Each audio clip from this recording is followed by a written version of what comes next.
Shalom kami ucapkan kepada seluruh persekutuan kaum wanita dimanapun kita berada saat ini. Salam sehat untuk kita semua. Bersama-sama kita akan merenungkan kebenaran firman Tuhan di bawah satu tema, ialah hidup dalam kasih. Hidup di dalam kasih. Kalau berbicara tentang kasih, kasih itu sangat mudah untuk kita ucapkan, kasih itu sangat mudah untuk kita sampaikan. Tetapi dalam penerapannya sangat sulit untuk kita lakukan, sangat sulit untuk kita terapkan di dalam kehidupan kita sebagai orang yang percaya.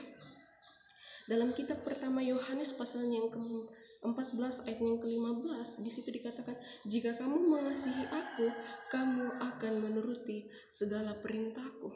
Tuhan sendiri mengatakan bahwa jika kamu mengasihi aku, maka kamu akan menuruti segala perintahku. Segala perintah Tuhan, firman Tuhan, apa yang Tuhan sampaikan, kasihilah musuhmu, berbuat baiklah kepada orang yang jahat kepadamu. Mungkin orang berbuat jahat kepada kita, tetapi kita tidak membalas kejahatan tersebut karena apa? Tuhan sudah lebih dahulu mengasihi kita. Tuhan sudah berfirman kepada kita bahwa jangan pernah membalas kejahatan dengan kejahatan. Mungkin sangat sulit dalam kehidupan kita, mungkin itu berat dalam kehidupan kita untuk tidak membalas orang yang begitu jahat kepada kita. Tetapi satu yang harus kita pegang bahwa Tuhan sudah lebih dahulu mengasihi saya. Ketika orang itu berbuat jahat kepada saya, bagaimana saya sebagai orang percaya menerapkan firman Tuhan, melakukan apa yang baik bagi Tuhan. Karunia yang Tuhan berikan bagi kita untuk saling mengasihi, kita pakai dalam pelayanan kita kepada Allah. Rasul Paulus dalam pembacaan kita saat ini mengatakan bahwa bagaimana kita harus hidup dalam kasih. Dia berbicara kepada jemaat yang ada di Roma untuk tetap hidup di dalam kasih.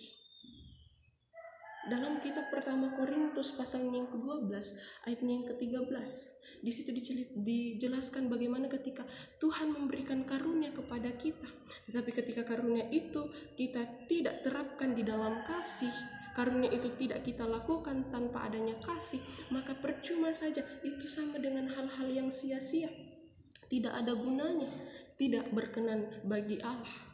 Kita memiliki karunia, tetapi kita tidak pernah menerapkannya dalam bentuk kasih.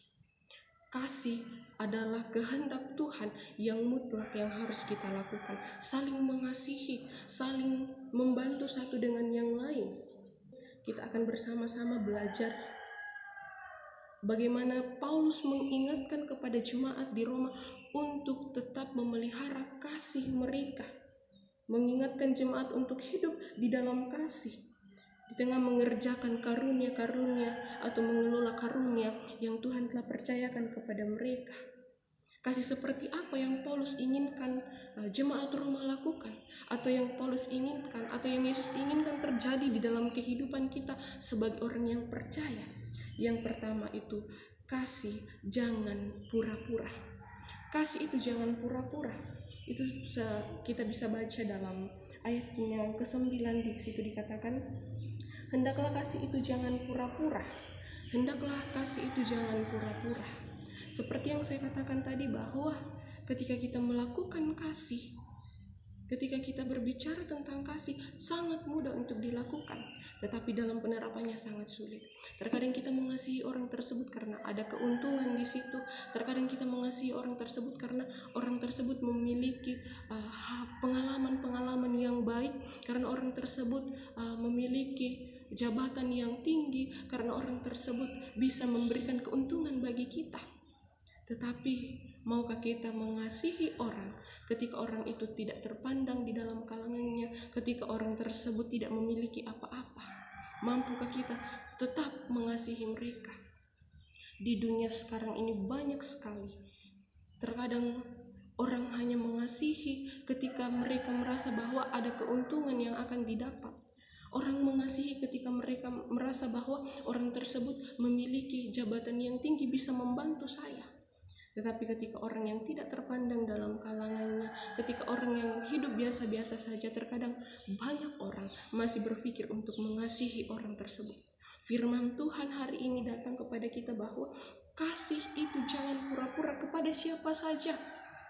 kepada siapapun yang membutuhkan kasih. Karena firman Tuhan bahwa ketika kita mengasihi orang, itu harus muncul dari hati kita. Jangan pernah mengasihi orang hanya karena kita ingin balasan. Tetap sabar ketika orang lain berbuat jahat kepada kita, karena hak kita ialah melakukan kebaikan kepada mereka, membantu mereka, menolong mereka.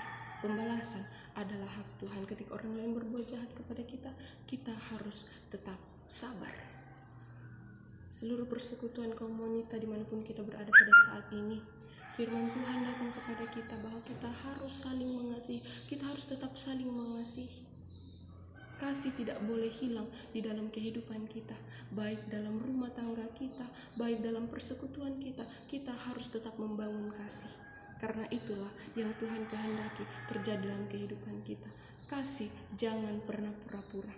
Kasih adalah kehendak Tuhan yang mutlak terjadi dalam kehidupan kita.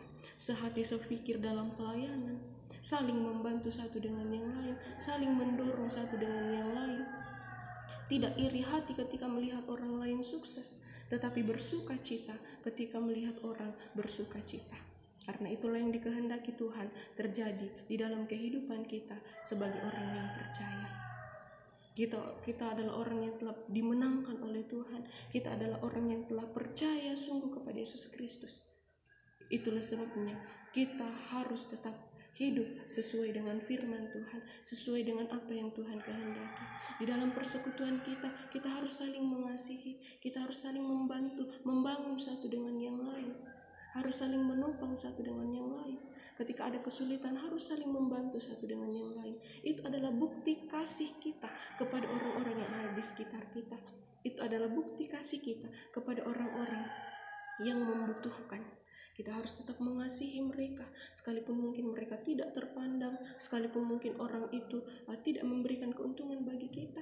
Tetapi hak kita ialah tetap mengasihi mereka dan menerapkan itu di dalam setiap langkah kehidupan kita.